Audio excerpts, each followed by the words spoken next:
Zamislimo si en tak res specifičen prizor. Konec aprila leta 1945. Zrak je težek od neke negotavosti. Fronte v Evropi se podirajo z neverjetno hitrostjo in pred seboj imamo sveže natisnjeno 17. številko časopisa Slovensko domobranstvo. In na prvi strani udarjajo poročila o apokaliptični globalni vojni. Mislim, res grozljive reportaže o odkritju množičnih grobišč in razpadajočih truplih.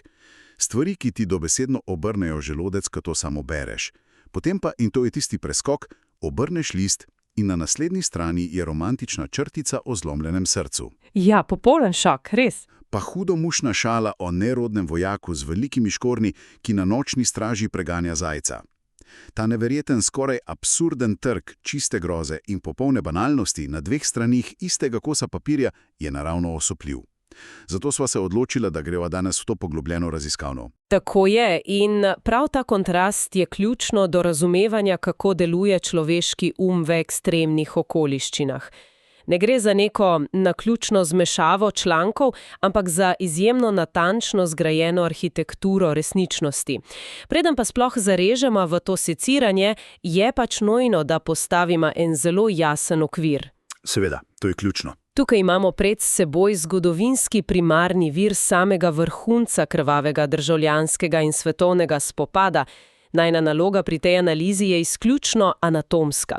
Se pravi, ne ocenjujeva, ne potrjujeva in ne obsojava političnih stališč ali pa ideologij, ki so v njem zapisane. Točno to. Greva samo v analizo. Tako, gledava zgolj pod pokrov motorja, preučujeva, kakšne psihološke in retorične mehanizme so pisci takrat uporabili, kako so gradili argumente in kakšno vizijo sveta so ponujali svojim bralcem v tistem zelo specifičnem trenutku.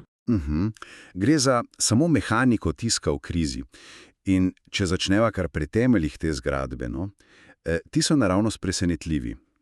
Pričakovali bi namreč neko visoko letečo vojaško retoriko, a časopis v člankih z naslovi recimo Obnova duha, pogoj zmage in pa Pogled v bodočnost postreže s precej filozofsko razpravo. Ja, presenetljivo poglobljeno. Avtorji ostro napadajo komunizem kot absolutni, mislim, da uporabijo izraz, prepad v osnovnost, torej kot nek čisti materializem, in temu nasproti postavijo duhovnost in krščanstvo. Ampak tukaj se mi je pa ustavilo ob branju. Zakaj? Kaj so zapisali? Trdijo namreč, da so Slovenci narod majhnih in srednjih ljudi. Narod kmetov, obrtnikov in delavcev. Ta delavec pa očitno ne sanja o neki svetovni revoluciji, ampak sanja o nečem zelo, zelo specifičnem.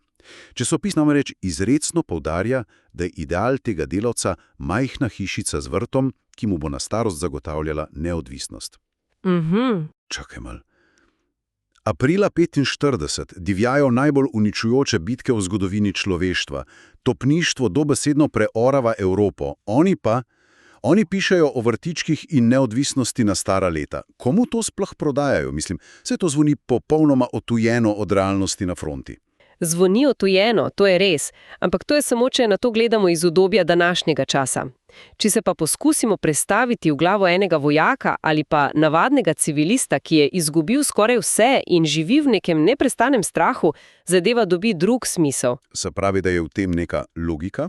Absolutno.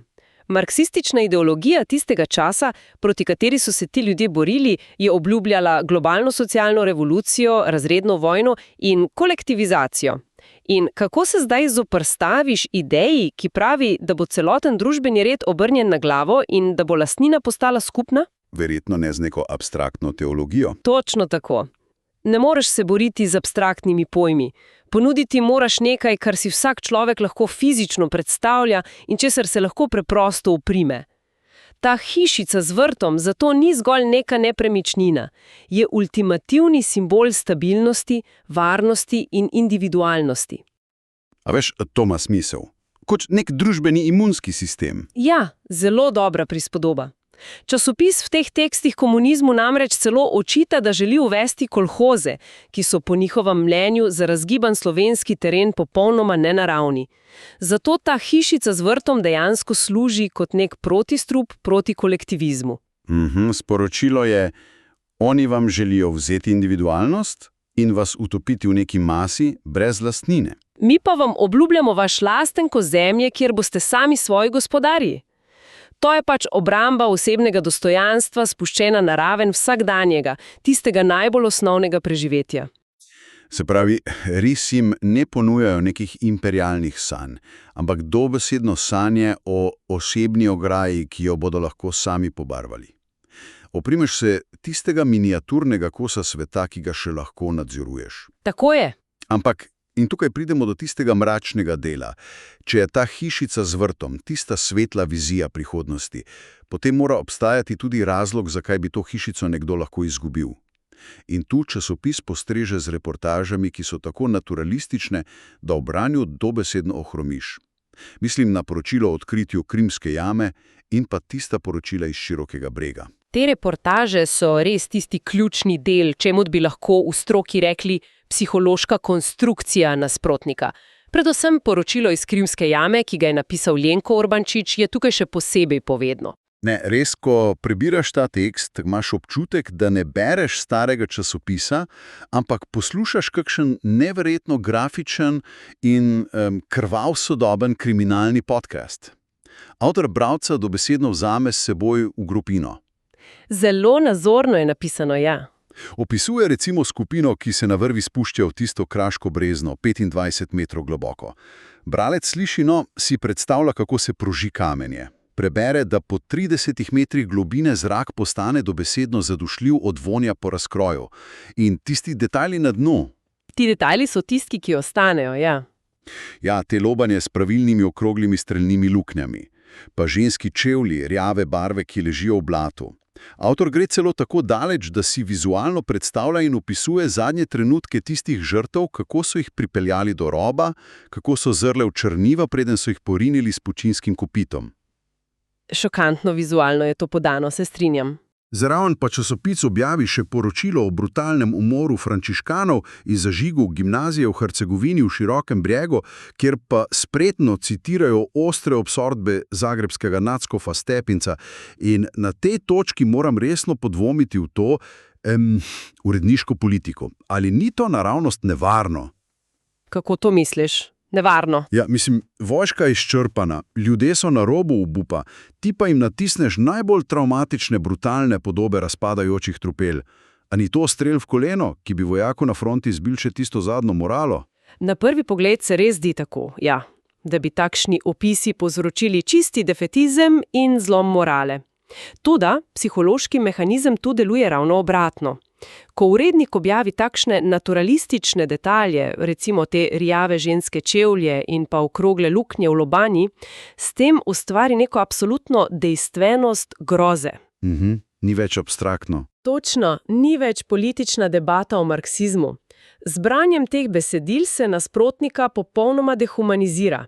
Nasprotnik ni več vojak z nekim drugačnim prepričanjem, temveč postane poosebljenje kaosa in tistega, kar avtorji imenujejo krvali rablji. Se pravi, gre za eksistencialno grožnjo. Tako. Časopis bralcem s tem sporoča izjemno kruto, a zelo učinkovito resnico. V tej vojni predaja ne obstaja. Ne moreš preprosto odložiti orožja in iti domov saditi korenčka pred tisto svojo hišico. Če popustiš, boš končal s puškinim kopitom potisnjen v brezno. V trenutku, ko ugasne zagon za zmago, strah pred fizičnim uničenjem postane najmočnejše lepilo enote. Wow. Strah kot ultimativno pogonsko gorivo. In kot rešitelj iz tega kaosa je potem ponujeno domobranstvo, ki brani zadnjo linijo te civilizacije. V isti številki namreč zelo ponosno poročajo, kako imajo recimo v Ljubljani vse pod nadzorom, kako postavljajo kontrolne točke. Ja, ohranjanje videza reda. Dejansko kot dokaz svoje operativne moči navajajo celo aretacijo Vita Krajgerja, ki je bil sicer ključni mož odporniške obveščevalne službe, s čimer očitno poskušajo pokazati, da njihov represivni aparat še vedno nezmotljivo deluje. Natančno tako, kažejo mišice in signalizirajo, da se sistem ni zlomil, nadzor ostaja trben in varuje tisto obljubljeno normalnost pred kaosom z dna jame. In s tem predeva k nečemu, kar moji možgani o prebiranju tega vira preprosto niso mogli sprocesirati. Zdi se kot en popoln izpad iz resničnosti. Govorim o tistem ogromnem razkoraku med mednarodnimi in pa lokalnimi novicami. Aha, tu pridemo do kognitivne disonance. Popolne disonance. Zavedati se moramo kalendarja smo v aprilu 1945. Časopis dejansko poroča o tem, da zavezniške sile napredujejo, da sta britanska in ameriška vojska dosegli reko Labo. Zapišeno, da sovjetske čete prodirajo na Dunaj in da na Odrijajši potekajo apokaliptične bitke. Poročajo celo o smrti ameriškega predsednika Roosevelta. Ja, in pri tem neverjetno spretno citirajo nek komunističen letak, ki Roosevelta označuje za orodje kapitalistov, verjetno z namenom, da bi vnesli razkol med zahodne zaveznike in sovjetsko stran. Celo čestitajo za 56. rojstni dan Adolfu Hitlerju, ki ga še vedno slikajo kot branik Evrope pred vzhodom. Vse te globalne novice so notri, ja? Potem pa, in to je pisto, obrneš stran in na isti tiskovni poli bereš udarna, neverjetno junaška poročila o lokalnih zmagah. Slavijo razbitje 9. korpusa nasprotnika pa uničenje 7. korpusa v Suhi krajini, zaplembo orožja pri Strugah. Tiste slavne mikrozmage. Meni je to nepredstavljivo. To je čisto tako, kot bi en pilot na letalu, ki mu ravnokar odletita oba motorja in neustavljivo strmoglavlja, prižgal znak za varnostne pasove in potnikom razlagal, kako so stevardese danes res skrbno zložile prtičke in skuhale odlično kavo. Kako lahko vojak prebere novico, da je sovražnik pred pragom Berlina in na Dunaju, nato pa iz lokalne novice, da so osvojili neko dolenjsko vas, potegne sklep, da vojna še ni izgubljena?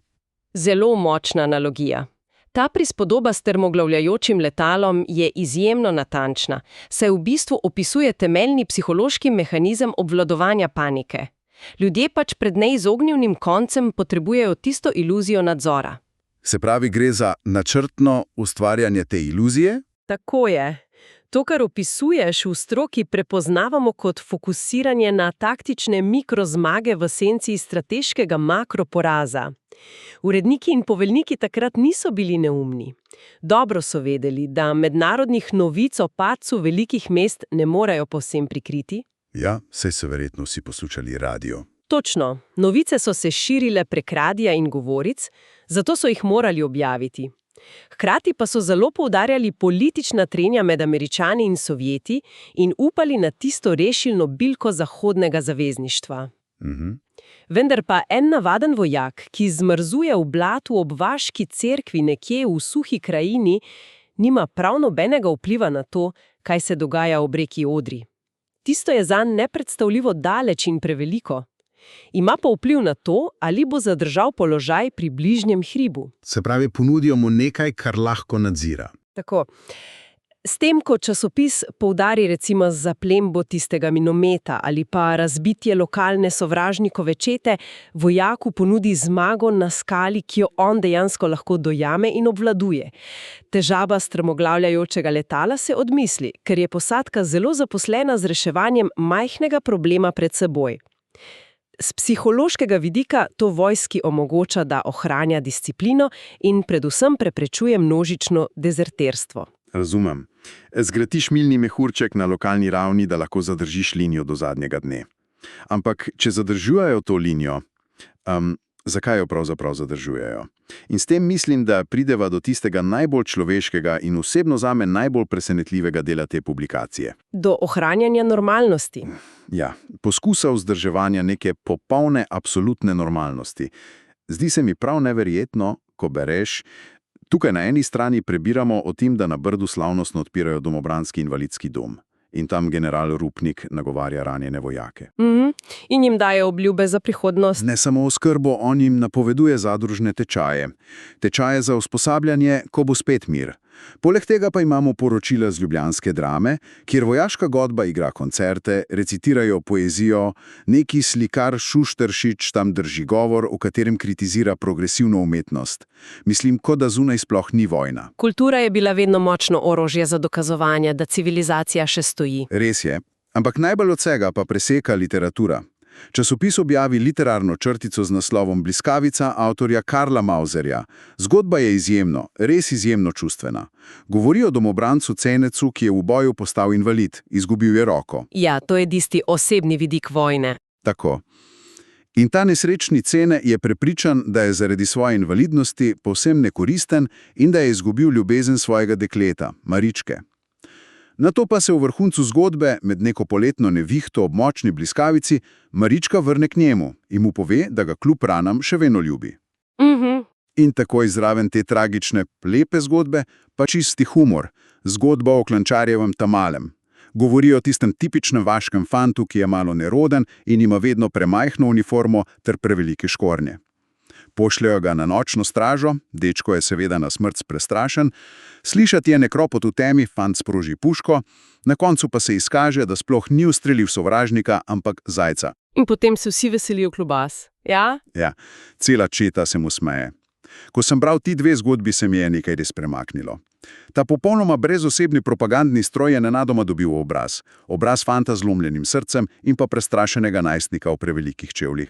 Mislim, da je to res tista ključna točka, kjer ta publikacija pokaže svojo najvišjo obliko prefinjenosti. Vojak se namreč ne more neskončno boriti zgolj iz sovraštva in pa iz strahu pred nekimi grobišči. Dolgoročno se noben človek ne more napajati samo smrtjo. Potrebujejo nekaj, za kar se borijo. Natanko tako. Da bi vzdržal na položaju, mora ta vojak verjeti, da svet, za katerega sploh tvega življenje, dejansko še vedno stoji in diha. Če vodstvo trdi, da se borijo za civilizacijo, kulturo in domovino, potem morajo to civilizacijo ljudem servirati vsak teden na papirju. Zato tiste recitacije v drami. Ja, to je dokaz obče normalnosti. Zgodba o Cene, tu in Marički bralcem sporoča nekaj zelo osebnega. Razumemo vašo bolečino, vemo za vaše poškodbe, a vaša žrtva ni zaman, doma vas čaka ljubezen. Tista šala o zajcu pa ima morda še globljo funkcijo. Kakšno funkcijo pa ima šala v taki situaciji? V tistih temnih nočeh, ko so mladi stražarji trepetali pred napadom, jim takšna šala ponudi sprostitev ventila.